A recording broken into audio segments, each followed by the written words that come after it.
Our YouTube and iTunes channels have given our church a large and very global audience that makes me then the recipient of frequent letters from our listeners for whom I have become their ipso facto web-based pastor. I try my best to meaningfully respond to their inquiries personally, but a question presented to me recently seemed to deserve a much more public answer. A viewer in Florida wrote, "I am elderly. How can I die peacefully without doctors, bright lights, and terrifying inner anxiety?" Progressives are in the business of reimagining what it means to be a spiritual person in a postmodern, scientifically aware, and information-centered world.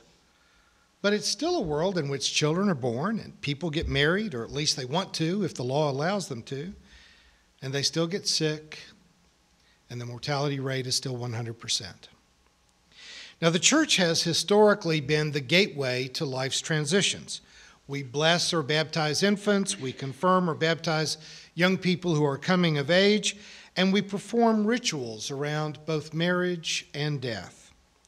As the traditional gatekeepers of these events, pastors are usually a part of people's preparation for both marriage and for their death, during times of crisis and in times of great joy. For most of modern history, the church and its clergy have had pretty standard and predictable answers to life's big questions. A great deal of what has been marked by the church in those answers is tremendous hypocrisy. We have threatened even little children with the fires of hell unless they are willing to believe and behave in exactly the church's prescribed way. And yet, at the end of life, we stand in public and promise the family member of virtually every deceased person that heaven awaits their dearly departed, no matter what kind of moral monster they might really have been. We have allowed only persons of the opposite sex to be united in holy matrimony, and then we have stood them up in public and told them that they are to remain together under all circumstances until they are parted by death, as if the Lord God Almighty has some kind of sick pleasure in seeing people remaining for their entire lives in what may have become a meaningless or abusive relationship. I have personally felt nausea standing in the chancel of a big church asking two people who are too young to know what they ought to major in college to make a pledge to a living arrangement that cannot be questioned for the rest of their lives. You typically only have to see what they've chosen to have tattooed on a visible part of their body to realize that they're not ready to make permanent decisions just yet. We have for centuries held out the ephemeral promise of eternity in heaven, and people have taken what solace they could from pretending to believe it while doing everything possible to avoid having to actually test the hypothesis by actually dying.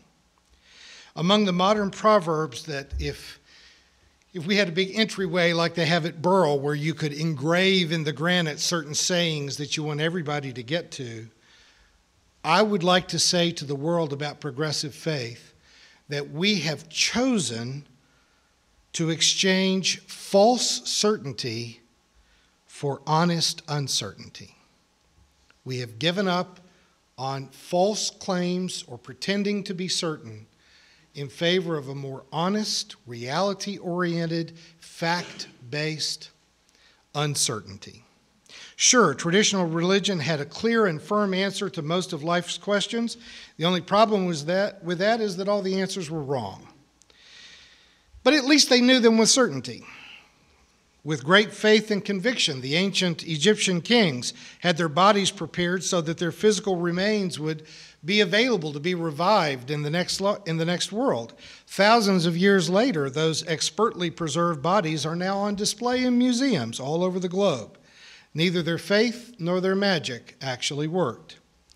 There might be a life after death, but if there is no one who knows anything about it, and trust me, the best speculations of philosophers and the personal testimonies of those who claim to have had a clinical death or near-death experience and seen heaven, I don't know why none of them ever tell us that they saw hell. They can't all have been saints. But these kinds of testimonies cannot offer any objective, testable, or repeatable evidence that anybody should take seriously. And so while we cannot resist speculation, we can't resist hope when we're in the midst of grief for a deceased loved one. Our desires don't dictate the reality of the universe. Hope is a good thing, but self-deception is not the mission of the church. I attended the funeral of a teenage girl who was the granddaughter of a friend, and the girl and some underage friends had taken a car joyriding in the country. None of them had a driver's license, none of them had any driving experience, and the end of their excursion was tragic, and it was fatal for this one young woman. The family had no warning that this was coming. They had no opportunity to even prepare for the horrifying news of this girl's death. The pastor who conducted the memorial was from a generally progressive denomination, someone that I would have typically thought would have a good orientation to reality. But she stood in front of this grieving family and confidently announced, "We do not grieve today because this woman we loved is now in a better life, in a much, much better place." Her place was with her family for another 60, 70 years. This is religious denial at its most heinous dishonesty. It not only denies all known reality, it also denies the family their sacred right to be hurt, to grieve, to mourn. Some things in life are sad. They just are. And we should not deny anyone the right to their full-throated expression of their loss, their grief, the anguish of their souls. Grief is the logical reaction to a life cut short by an untimely death. What possible benefit is it for us to make the claim that the universe somehow always balances every wrong and makes everything right? We live in a capricious universe, and many things just don't turn out right. In choosing honest uncertainty over false certainty, we do not complicate the horrible losses in life with the guilt of trying, but always at least partially failing, to make ourselves believe that we should not be sad lest we somehow offer an offense to God. Progressive faith is about honesty and meaning. It is not our goal to take away spiritual comfort, but to focus on the comfort of meaningful living. As one modern proverb says, "Do not be afraid that your life will end, be afraid that it will never begin." Traditional religion either specifically teaches or at least emphatically implies that the whole reason for existence is to attain to eternal reward or to avoid eternal punishment. The philosopher Alan Watts challenges that view with the simple observation that we do not sing a song in order to come to its end. By emphasizing afterlife, we devalue life itself. By telling young couples that there is an implied ultimate goal to marriage, and the goal of marriage is not to get a divorce, then we undermine the value of a day-to-day shared life. Watts specifically bemoans the message that we send to our young people that implies that the goal of getting an education is graduation. You get a degree so you can get a better job because somehow happiness is found in career success. This, he very flatly says, is a hoax, and a terrible one at that. As a professor, I get to stand in front of a room full of students who have come to study the subject that I have found to be so very interesting that I've devoted my life to the study of it. Even after 2 decades of teaching, I still engage in the fantasy that this semester I'm going to encounter students who share my enthusiasm for the study of religion and ethics. Mostly, however, I encounter young adults who have bought into the hoax. What they most often want from me is 3 hours of college credit with a good grade for the least amount of bother possible. I wish that I could start every class, every semester, by just awarding everyone an A day one. Get that out of the way, and then spend the rest of the semester engaged in actively learning about the topic. I might end up, however, spending an awful lot of time alone in that classroom, and I'm certainly aware that my university would stop assigning me classes. What Watts is trying to say to college students, and to the rest of us by extension, is that you have to enjoy the process. You have to learn to live in the day-by-day moment of becoming educated or becoming whatever it is that you're going to be. We do not live our lives so that we can arrive safely at the grave.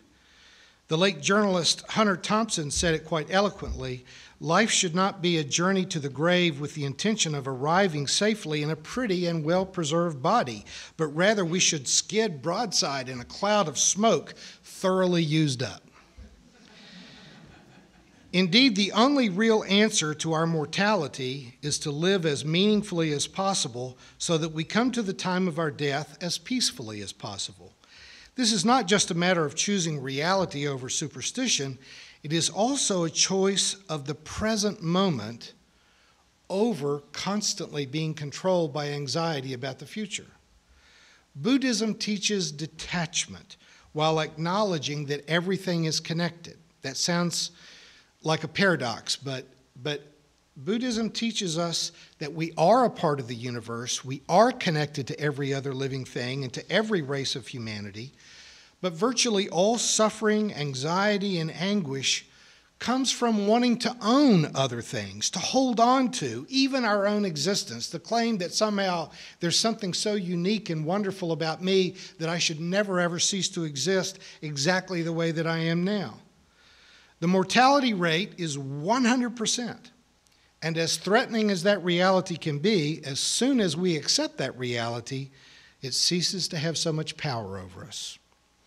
If I should ever marry again, I will hope that it is a relationship that will remain meaningfully intact as long as we both shall live, and I will work and sacrifice to make that come true.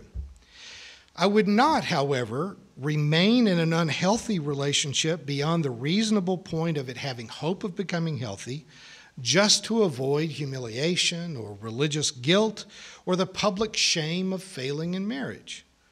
Religious condemnation is almost always neurotic. We need to celebrate love and promote healthy relationships, but never ever forge chains to keep people in misery or abuse. As I've grown older, my own physician tries to get me to have more frequent and very expensive medical tests to make sure that there's not some unseen demon waiting to take my life. I try to be a good patient. I try to cooperate within reason. But when we're talking about a lot of money, I'll oftentimes remind Dr. Moore, I'm not afraid to die. Now, my physician is an evangelical himself, and he is the son of an evangelical pastor. But he looked at me when I said that with a certain sense of shock, and he said, "You know, Roger, I never hear that from my patients. Most of my patients are in their 80s, and yet they want me to do everything possible to make certain that they do not die. I never hear from any of them that they are not afraid of death." And I think that is so sad, and I think it is the byproduct of neurotic religion. I could protect myself from the exposure to ever having another divorce by never allowing myself to fall in love again. But doesn't that seem like a pretty sad way to approach life? Life is a gift. Why would we squander the years of our lives trying to simply exchange the days of our known existence to buy some divine life insurance that would promise us eternal resuscitation, but we're never able to actually examine that product? As odd as what I'm saying would sound in the ears of traditional Christians, it's not a new insight. It's not unique to modern thinkers.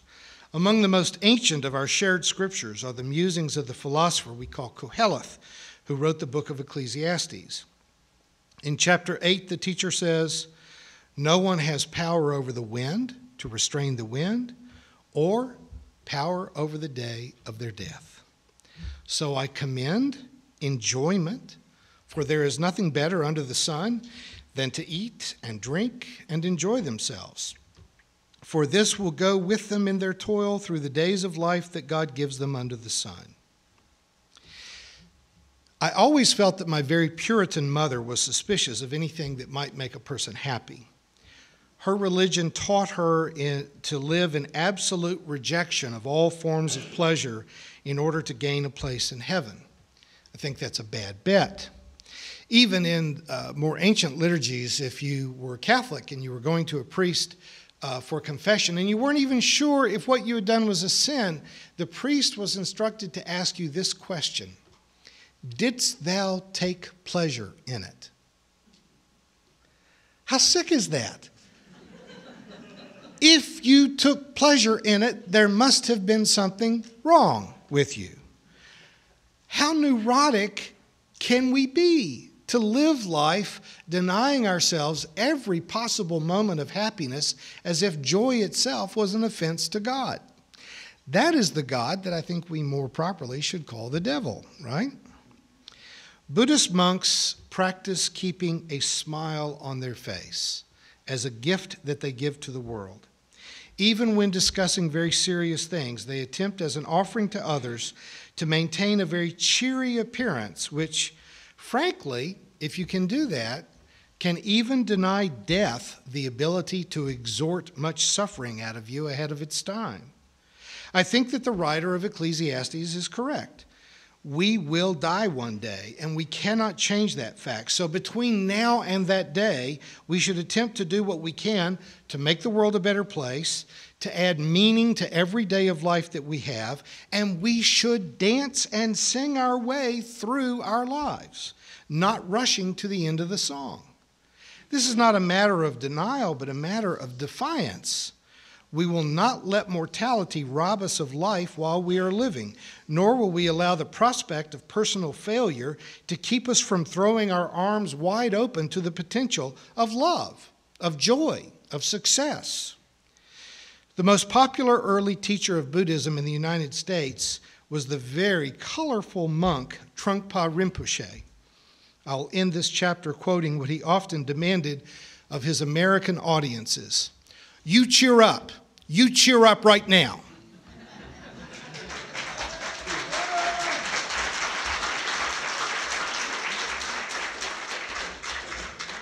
You've been watching a progressive Christian video from the Community Christian Church of Springfield, Missouri. We encourage our viewers to donate to our efforts in feeding the homeless and hungry of our community. Write to us at reverend.dr.ray@aol.com for more information.